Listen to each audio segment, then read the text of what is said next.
pertama sebelum kita memakai tali-tali, kita akan tunjukkan dulu tutorial bagaimana memasangkan hohop atau abit untuk laki-laki.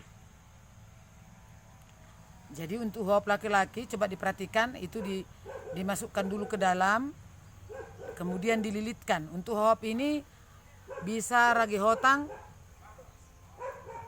bisa juga sibolang. Upayakan untuk yang belum menikah, laki-laki yang belum menikah, upayakan tidak menggunakan puca atau ragi hidup.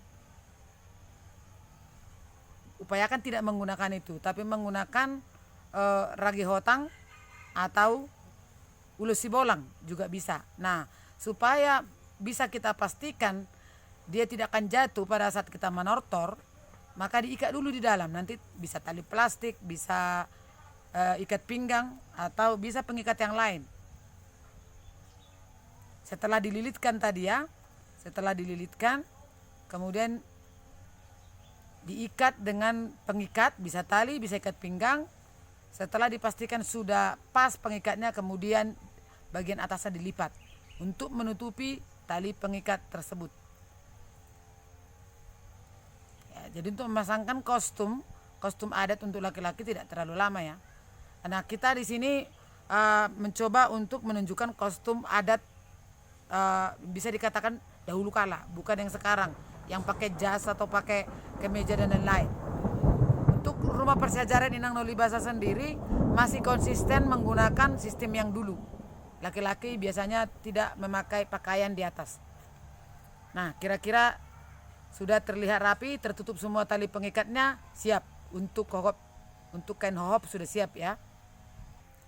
Nah, sekarang kita akan menunjukkan untuk bagian atas atau yang disebut dengan hande-hande.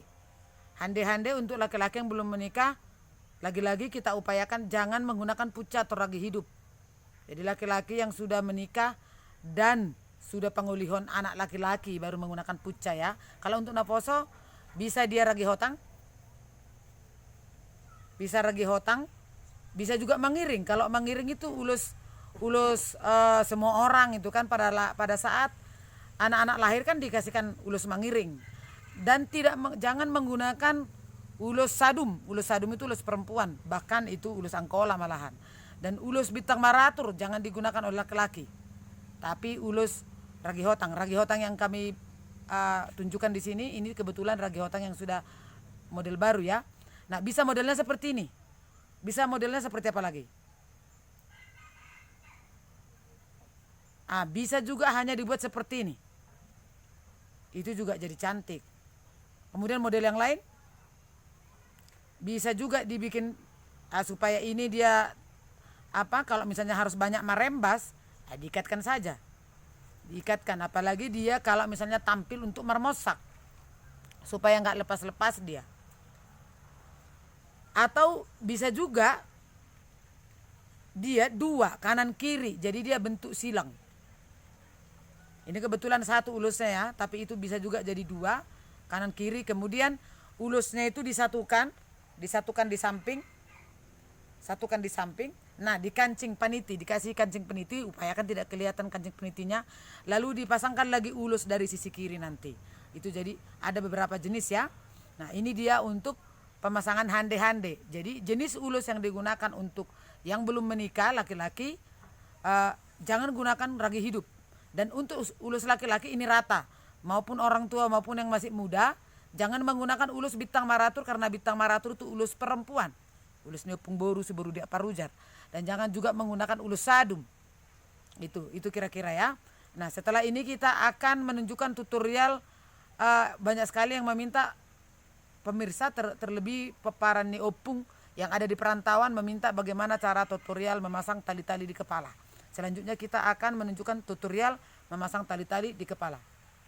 Oke, ini dia kita akan menunjukkan tutorial pemasangan tali-tali. Kalau kami biasanya ada menggunakan dua mode. Model yang pertama yang ini, tapi biasanya kami gunakan untuk tali-tali itu adalah ulus titir-titir. Ini namanya ulus titir-titir ya, bukan ulus mengiring. Sering sekali orang bilang ini ulus mengiring, ini namanya ulus titir-titir. Nah, model yang pertama coba dilihat, ujungnya itu digulung. Setelah digulung kemudian kepalanya ditutupkan dengan ulus itu.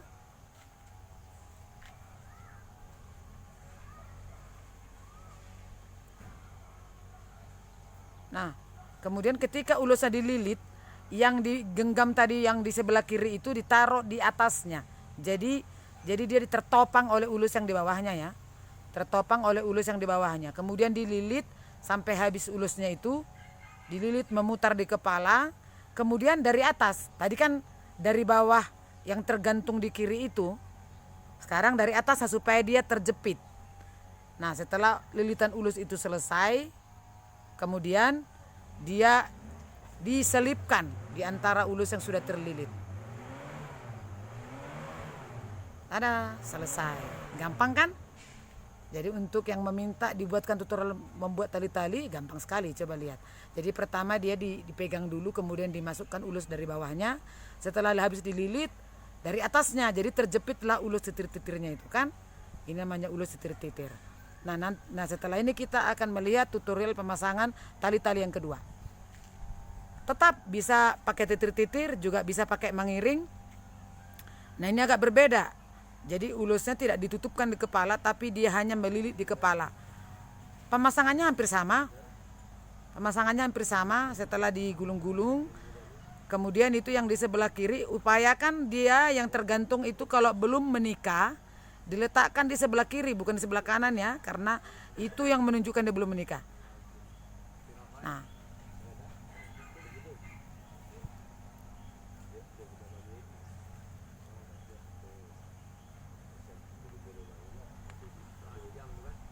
itu jadi yang dipegang tadi itu yang di sebelah kiri itu agak dia ditahan.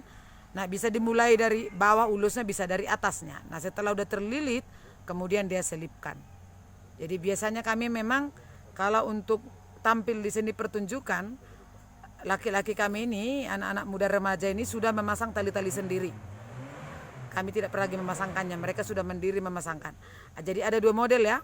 Ini model yang kedua, tidak tertutup di atas, hanya dililitkan saja. Nah ini dia. Jadi versi komplitnya, nah ini dia.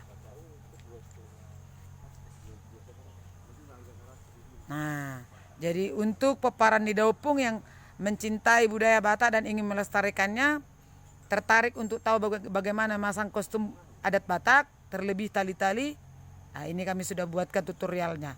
Jadi karena sudah dibuatkan tutorialnya, jangan lupa lah banyak-banyak subscribe, kemudian dibagikan, dan jangan lupa dipencet tanda lonceng supaya kalau kami punya postingan-postingan yang baru, Ito, Namboru, Tulang, Daupung, bisa langsung menyaksikan postingan-postingan baru kami dari Bonapasogit, Desa Persauran Sibisa. Terlebih yang meminta ini ya, ada Marga Sirait juga. Jadi sudah tahu bahwa Bonapasogit, Nerasaon, Sibisa, Nauli masih tetap melestarikan budaya. Kita tetap melestarikan budaya melalui rumah persejarah tradisional Inang Nauli Basa, Horas.